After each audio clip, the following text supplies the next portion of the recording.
Good afternoon and welcome to Women in Sport Africa, a show that profiles women in sport that are trailblazers, game changers, the women that do it all in the boardroom or on the pitch. And today we continue with the journey of FIFA and CAF-accredited referee Akhona Makalima. She tells us a story from the early days when she started training as a referee all the way to the global stage. It's a story you don't want to miss.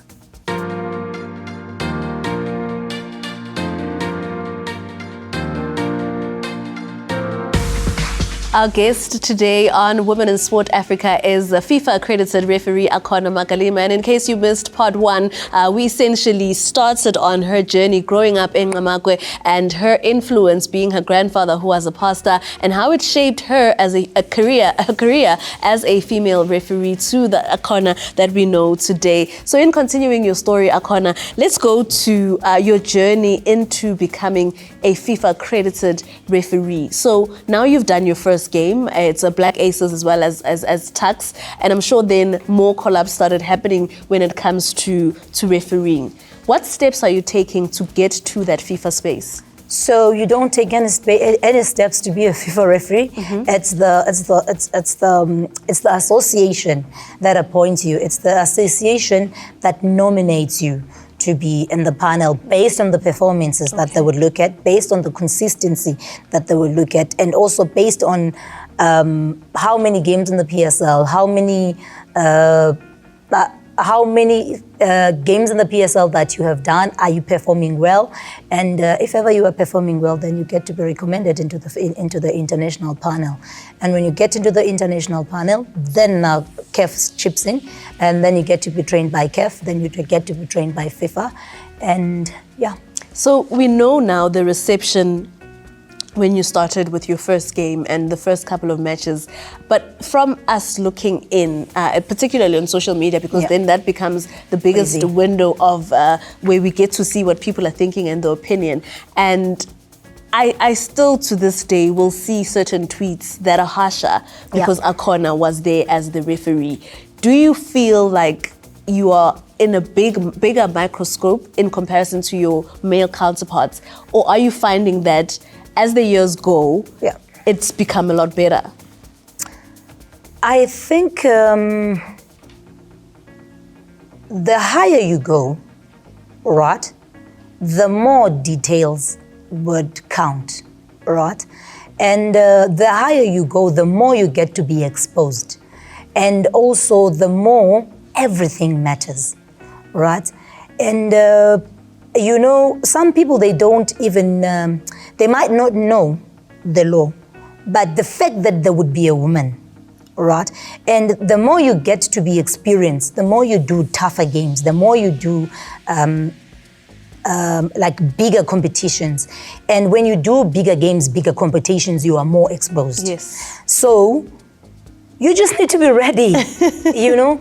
And unfortunately, other things will not prepare you.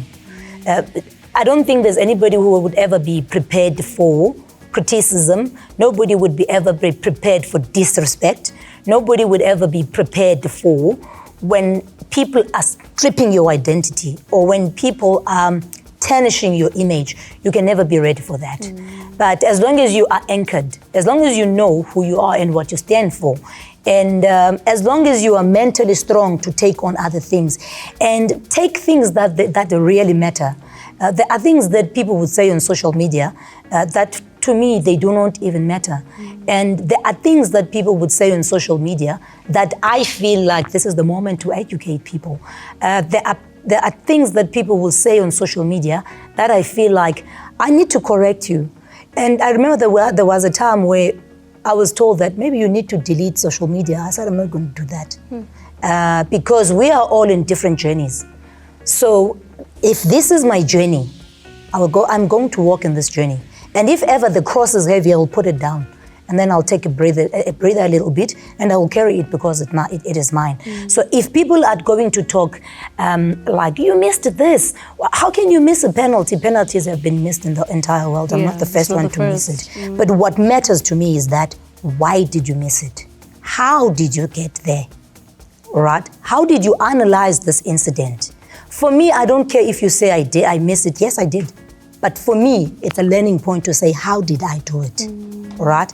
And sometimes, even in a comment that is being said by somebody you don't know, there is a truth. If somebody say, this girl was far from play because she's unfit, be open-minded, watch the game. Are you unfit? Were you far from the play? Because this is realistic. If ever you are far from play, it means you did not read the game correctly. It means you are not fit enough to be at that particular time. It means that you did not reserve your energy for when the game is getting at this stage. Or it means you did not read how the game starts and how it will end. So I don't take things like that negatively, or I'm being criticized. Yeah. I have a problem when you are saying she missed this call because she was on a period. Then I have a problem with you. And this is the moment for me to educate you. I'm not gonna leave a comment like that without educating you. I'm not gonna leave a comment like that to say you can do better as a brother. You can do better as a son. You can do better as a neighbor. You can do better as maybe as a father, as this. I'm not gonna leave that one. And also, if you say women, they don't belong here, they are not supposed to here, I'm not gonna leave that, because I need to educate you. I need to make it a point that you need to form you need to be part of people that are building the community constructively. And I mean, some of the things that we've seen around you, Akhona, I don't know if I should call it appreciation or men being men. But one of the reasons why early on in the days, I see it less now, to be honest, is how your body is shaped and how you look, how pretty you are, all of those things. Obviously, we never get to see Uzakhele is like this. Or maybe you do, but you don't say it. Maybe you never know. You never know. But with Akhona, best believe that it will come up. But Akhona, oh my gosh, this woman. Do you see it as an appreciation, or is it just one of those unnecessary things that you have to go through? Come on, I'm a good-looking lady. Of course you are. Okay. I mean, so let's give guys a credit. Yes. If ever they say something good, appreciate it. Yeah. But don't use it as an object. This is where I find the problem. Because if ever you are going to objectify women, then I have issues with that. But if you appreciate that this girl is looking good, no problem with that. Yeah. I don't see a problem with that. But if you are going to say she is a distraction to men, now you are being crazy. And now you are... When I step in the field, I don't want to be the center of attention. I want to do the game. I'm here to work. I'm here to work I'm here to work for my family, the same way as you are working for your family. And best believe, I don't think, in my heart of hearts and in my mind, I don't believe that there is a player in the field of play that is there to watch at me when I referee. I don't think there's a player that is looking at me to admire how good looking I am. Dude, these are professional people. Yeah, the players are professional. Well. Yeah. Players are there to work for their families. Players are there to work for their careers. You think that there's a player that would be looking at me? These guys, they also have beautiful wives, beautiful families. And I don't think they would be looking at me when we do this. So what the world is trying to project to people, it's something that for me, I feel like people really need to be open-minded, and it does not say anything. And I remember there were a lot of things that, why is she having pink nails? It's because I'm a woman and I like having pink nails. You're a girl. Yes, I'm a girl, and I love that, and I'm going to appreciate it. But there were times where I could feel like my body is being made an object, where I would see that people would just be sending images of myself saying crazy things. Right, like saying really crazy things about me, posting pictures and saying mean things that, okay, they lost because they were doing 1, 2, 3 when they got to the change room. And there was also at a point where I felt like, do I really belong to the space where my body is not supposed to be like this? And also there were times where I could feel like, in as much as I know myself and I love myself and I appreciate myself, to a certain degree, I was starting to doubt myself. I remember there was a time I felt like maybe I need to lose weight, all right? And in the event of me losing weight, you will lose weight until you are at a point where you are injuring yourself because you are overdoing it, right? And now it starts to work on your mind. it starts to work on your confidence. It starts to work on you believing in you, in believing, forget about the decisions and everything. It's you believing in yourself to say, am I good enough? Is this shot okay? Is this thing? Now you don't even want to look athletic because you are scared that people must not look at me, they must just look at the game, all right? But it's important that you have people, it's important that you invest in people that are going to help you. To so much that I went for a psychologist to say, listen, I love my game and I am here in this game and I don't want to be bothered by things like this. How do I work around it? So how do we work around this? Because I'm not going to leave football because of 1, 2, 3, right? We work through that and I am here today. And also, I am here today to say also to other ladies that want to be referees, that want to be beautiful, respectful also, because you need to respect yourself. You need to dress respectfully. You need to dress appropriate as a referee in the field, whether you are a woman or you are a man, right? And obviously, if you feel like maybe you want to paint your nails, you can paint your nails, but also they must be nice and short. You understand? Yes. So also I came up with let me try not to do things that are going to attract attention to myself. So if ever I am having braids, I need to make sure that I tie my braids to so much that they must not go loose. Because if they go loose and I have to fix them in the field, the camera will spot me and say, yes. You know? They distract. If I'm stepping out of the field, I make sure that my shoelaces, they are okay. So that if I don't want to stop the game and fix my shoelaces, because so try by all means not to, and now we are trying not to be human. Sure. Because there are things that will not, will just happen. It becomes close to impossible. And I mean, that's the realities of being a female, and worse when you're a female referee, a place that is completely male dominated. But the story of Akhona Makalima we come back and we speak to the 2023 FIFA World Cup when she got to go to Australia and New Zealand to referee in a global showpiece of that magnitude. And that's coming up after the break.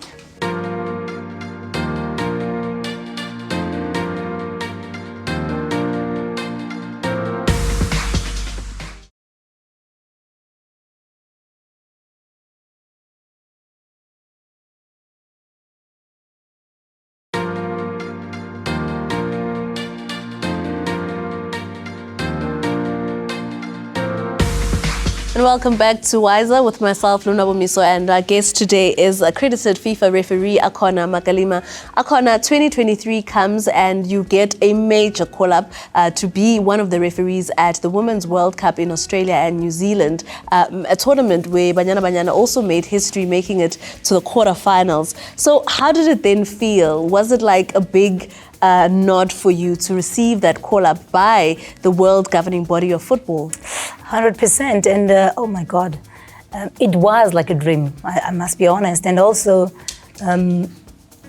when you think about the journey, when you think about the preparation, when you look at people that did not make it to the list, you know, you give yourself a lot of celebration. You celebrate yourself, and also while celebrating yourself, you're also celebrating others that did not make it, because the road was not easy.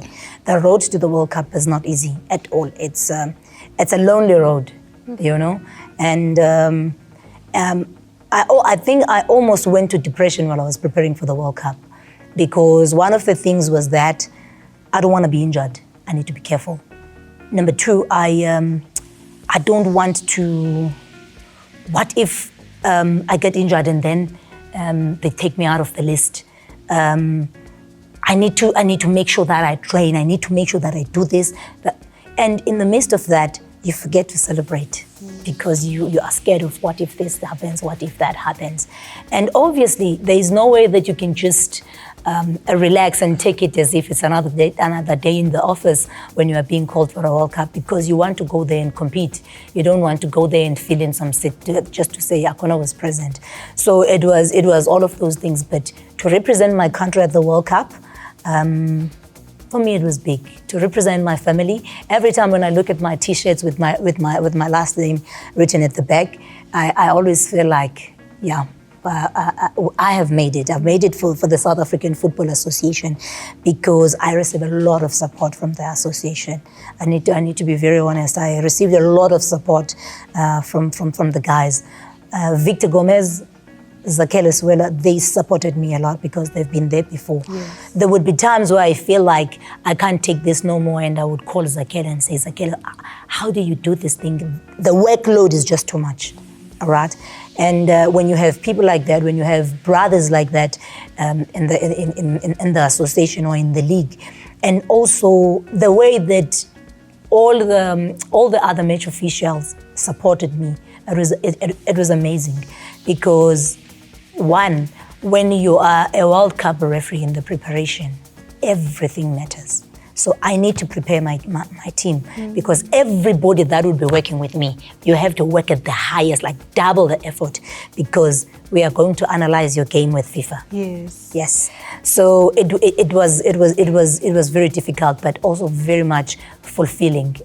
I believe that I wish that everybody that is into sports must really go and experience the World Cup. I can never tell you how it feels. I can only give glory, but I can never, because even if you say I must write it down, it can never translate. Yeah. But Akhona, looking at a women's showpiece or women's tournament, I as a journalist, I get into a press conference and when I see another woman, I get excited. Did it feel like, okay, this is actually so much nicer and better to see more women involved in this whole thing? 100%. You get to be excited. And sometimes, you will think that we know each other like that. Maybe you will see a journalist from Rwanda and you are so excited just because you see your sister. And also when you see somebody, and also like I would see like the squad of the Banyana. When you look at the girls that you officiate, the girls that maybe you see at Hollywood Bets, and then you see them on the team, it's also like a big flex to say, you know what, the ladies are doing so well. Because when the ladies are doing well, we are also doing well. Yeah. When we are doing well, they also get to be appreciated. So when your team is doing well, it means that football in your country is well. So you get to be trusted as well. And South African football is definitely doing well. To have an accredited FIFA referee on that global stage representing the green and gold of South Africa is not an easy feat. When we come back, we get to know Akhona just a little bit more as we reach the tail end of Women in Sport Africa.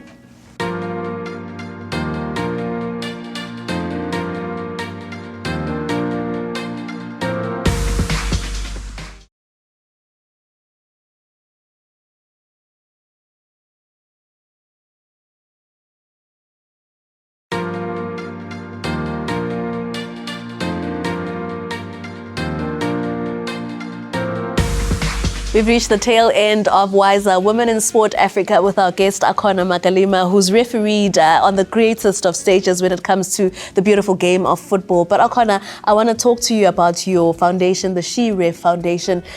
When you launched it, what was the idea and vision for that foundation? Because in Islam, I used to train with the guys, and I would go through a whole lot of things.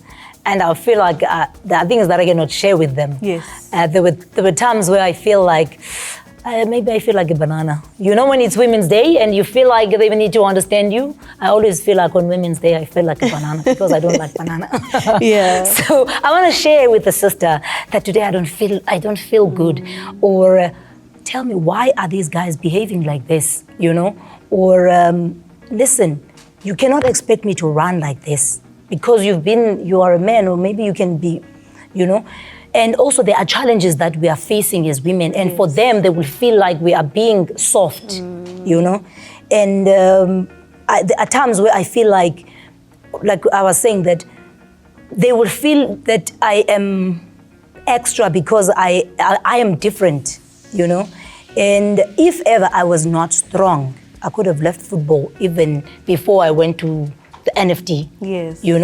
And immediately I knew that I was going to be the one creating a support system for the next generation of female referees in South Africa. And as you are growing, there was so much dramas in women.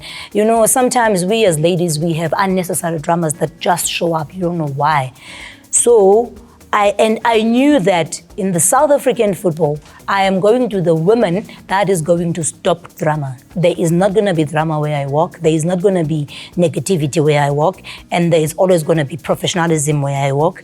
And one of us must take charge. And I became that. So I created the SheRef Foundation for that. And I created the InterRef Summit for that.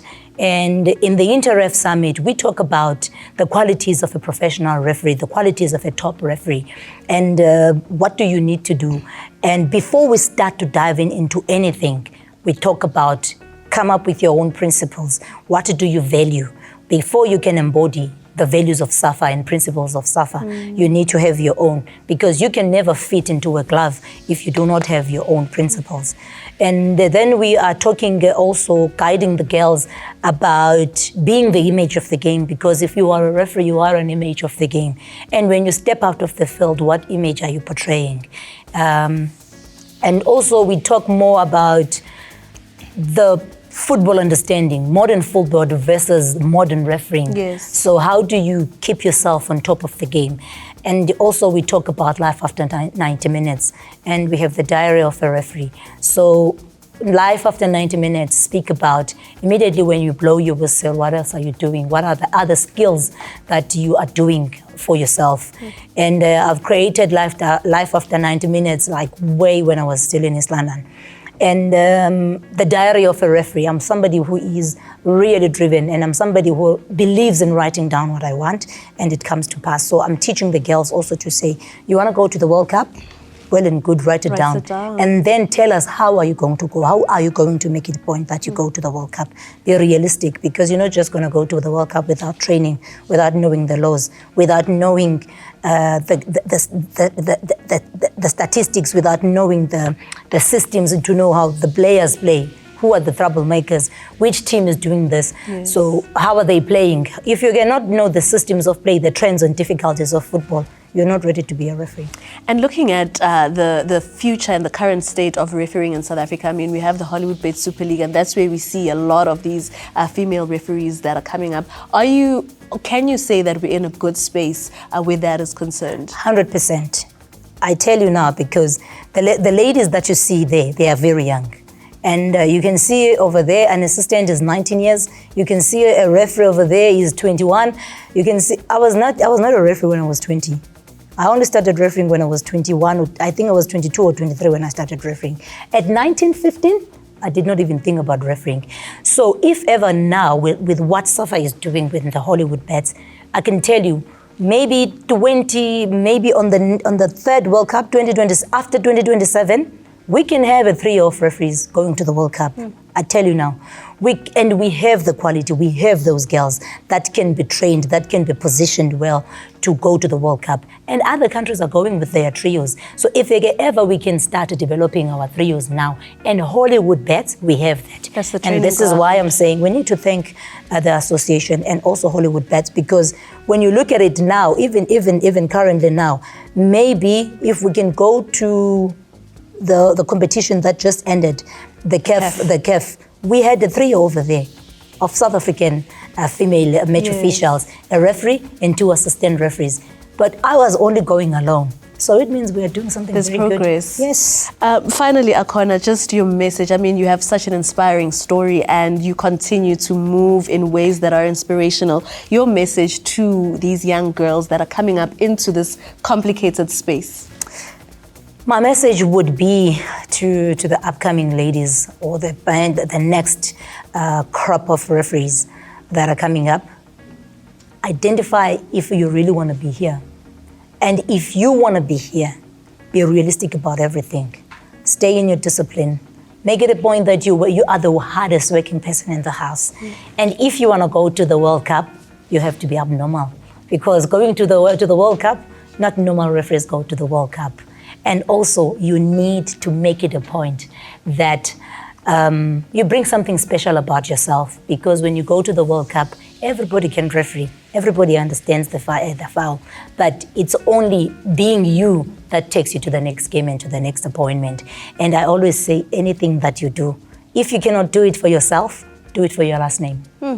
I think that's the best place to do it. If you cannot do it for yourself, do it for your last name. And her last name is Makalima. Thank you so much, Akhona Makalima. And thank you for representing not just black female South Africans, but South Africa as a whole on the global stages as one of the most credible referees to ever come from our country. And that's where we leave today's episode of Women in Sport Africa. Join us again next week, Tuesday, right here on SABC2 at 12:13.